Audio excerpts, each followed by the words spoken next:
Well, howdy do, buckaroos. How the heck are you? So I've got one I just picked up the other day at the the Brown Derby International Wine Center.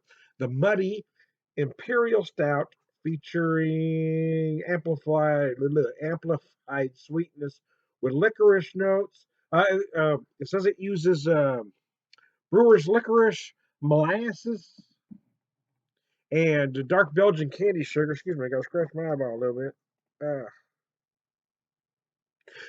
Again, this was I think it was 5.94. It was under $6 a 4 pack. At full price, this ran about 12 to 13 in my neck of the woods. I didn't want to pay that for it, but I'd certainly pay this. 9%, 32 IBUs are the numbers on her. I think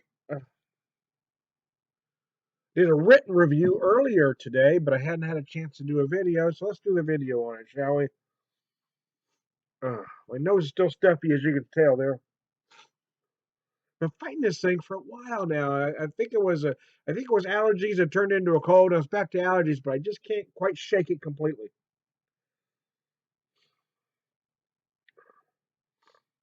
The licorice or anise notes are very apparent on the nose. So is the molasses.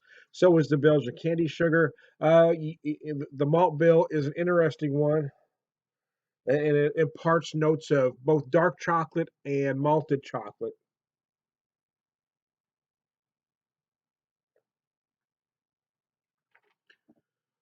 Oh yeah, it's good, and the flavors are much the same. I mean, the very first thing I noticed, to be honest with you, is that brewer's licorice that impart those big deep anise notes.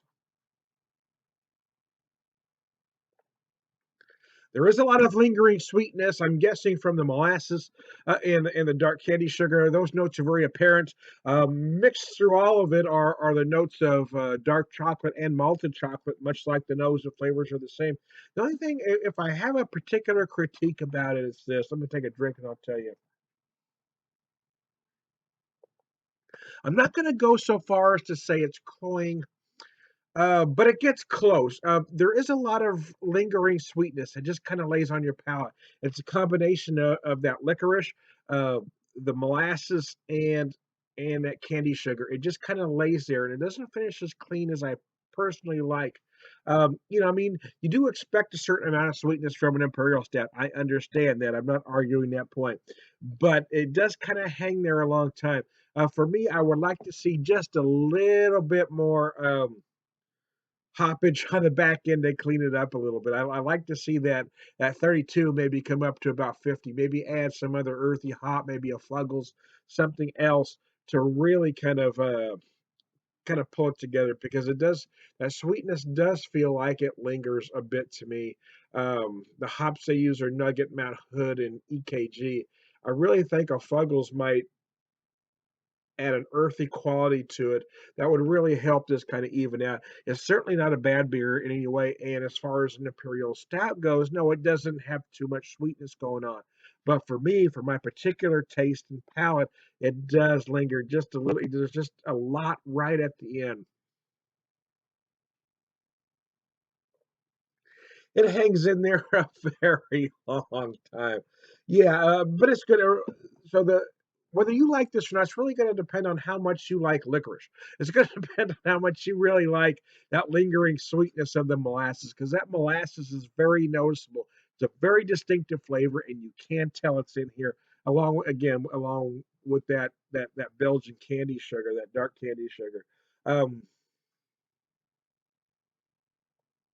Having said that, I think because it employs the molasses and the candy sugar rather than getting it all from the malt, it does have a slightly thinner body than you might expect a beer like that to have.